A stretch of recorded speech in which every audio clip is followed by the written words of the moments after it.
प्रदोष व्रत कथा। रविवार के दिन यह व्रत आने के कारण इसे रवि प्रदोष व्रत कहा जाता है।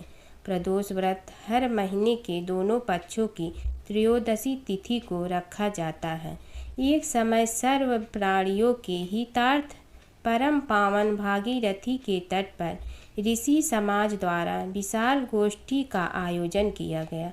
इस सभा में व्यास जी के परम शिष्य पुराणवेत्ता सूत जी महाराज हरि कीर्तन करते हुए पधारे।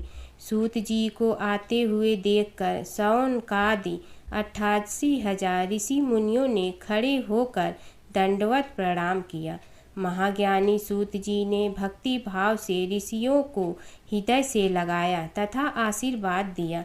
विद्वान ऋषिगण और सब शिष्य आसनों पर विराजमान हो गए। शौनकादिक ऋषि ने पूछा, हे पूज्यवर महात्मे, कृपया यह बताने का कष्ट करें कि मंगलप्रद कष्ट निवारक यह व्रत सबसे पहले किसने किया और उसे क्या फल प्राप्त हुआ। श्री सूत जी बोले, आप सभी शिव के परम भक्त हैं। आपकी भक्ति को देखकर मैं व्रती मनुष्य की कथा कहता हूँ, ध्यान से सुनो। रवि प्रदोष व्रत की कथा के अनुसार एक गांव में अतिदीन ब्राह्मण निवास करता था। उसकी साध्वी स्त्री प्रदोष व्रत किया करती थी। उसे एक ही पुत्र रत्न था। एक समय की बात है, वह पुत्र गंगा स्नान करने के लिए गया। दुर्भाग्यवश मार्ग में चोरों ने उसे घेर लिया और वे कहने लगे कि हम तुम्हें मारेंगे, नहीं तो तुम अपने पिता के गुप्त धन के बारे में हमें बतला दो। बालक दीन भाव से कहने लगा कि बंधुओं, हम अत्यंत दुखी दीन हूँ, हमारे पास धन कहाँ है। तब चोरों ने कहा कि तेरे इस पोटली में क्या बंधा है। बालक ने निसंकोच कहा कि मेरी माँ ने मेरे लिए रोटियाँ दी है। यह सुनकर चोरों ने अपने साथियों से कहा कि साथियों, यह बहुत ही दीन दुखी मनुष्य है, अतः हम किसी और को लूटेंगे। इतना कहकर चोरों ने उस बालक को जाने दिया। बालक वहाँ से चलते हुए एक नगर में पहुँचा। नगर के पास एक बरगद का पेड़ था। वह बालक उसी बरगद के वृक्ष की छाया में सो गया।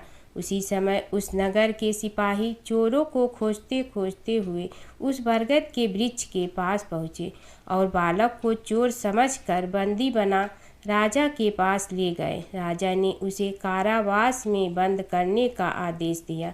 ब्रह्माणी का लड़का जब घर नहीं लौटा तब उसे अपने पुत्र की बड़ी चिंता हुई। अगले दिन प्रदोष व्रत था। ब्रह्माणी ने प्रदोष व्रत किया और भगवान शंकर से मन ही मन अपने पुत्र की कुशलता की प्रार्थना करने लगी। भगवान शंकर ने उस ब्राह्मणी की प्रार्थना स्वीकार कर ली। उसी रात भगवान शंकर ने उस राजा को स्वप्न में आदेश दिया कि वह बालक चोर नहीं है, उसे प्रातःकाल छोड़ दे, अन्यथा उसका सारा राजपाट नष्ट हो जाएगा। प्रातःकाल राजा ने शिव जी की आज्ञा अनुसार उस बालक को कारावास से मुक्त कर दिया। बालक ने अपनी सारी कहानी राजा को सुनाई। सारी वृतांत सुनकर राजा ने अपने सिपाहियों को उस बालक के घर भेजा और उसके माता पिता को राज दरबार में बुलाया। उसके माता पिता बहुत ही भयभीत थे। राजा ने उन्हें भयभीत देखकर कहा कि आप भयभीत न हो, आपका बालक निर्दोष है। राजा ने ब्राह्मण को 5 गांव दान में दिए, जिससे कि वे सुखपूर्वक अपना जीवन व्यतीत कर सके।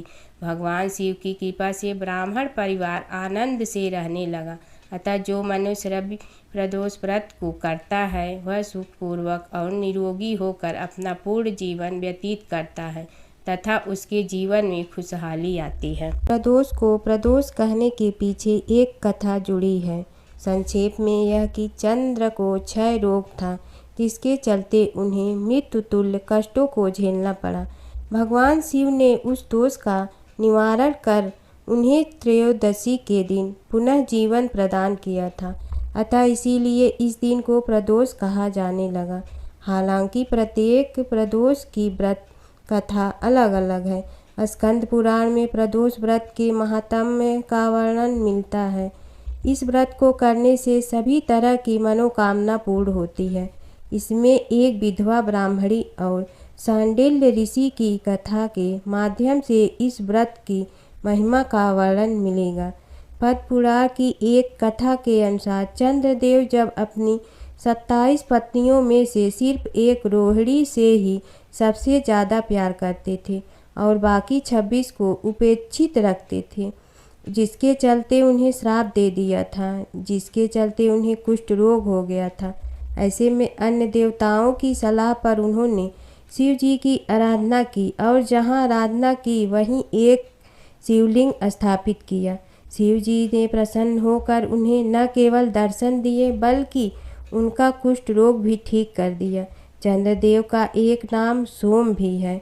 उन्होंने भगवान शिव को ही अपना नाथ स्वामी मानकर वहाँ तपस्या करने लगा। इस स्थान का नाम सोमनाथ हो गया। प्राचीन काल में एक नगर में एक विधवा ब्राह्मणी रहा करती थी। पति की मृत्यु के बाद उसके पास लालन पालन करने का कोई साधन नहीं था, इसलिए वह भिक्षा मांगकर अपना जीवन व्यतीत कर रही थी। रोजाना की तरह एक दिन जब वह भिक्षा मांगकर वापस अपने घर की ओर लौट रही थी तो उसे रास्ते में दो बालक दिखे जो कि अकेले थे और अपना रास्ता भटक गए थे। ब्रह्माणी दोनों बालकों को अपने साथ घर ले आई और पालन पोषण करने लगी। जब वे दोनों बालक बड़े हो गए तो ब्रह्माणी उन्हें लेकर ऋषि सांडिल्य के आश्रम गई। वहां जाकर ब्रह्माणी ने ऋषि सांडिल्य से अनुरोध किया कि वह अपने तपोबल से बालकों के बारे में पता लगाए और ऋषि ने ब्रह्माणी का स्वच्छ मन देखकर उसकी बात मान ली। ऋषि ने अपने तपोबल से पता लगाया और बताया कि यह कोई साधारण बालक नहीं है, बल्कि ये दोनों बालक विदर्भ राज के राजकुमार हैं।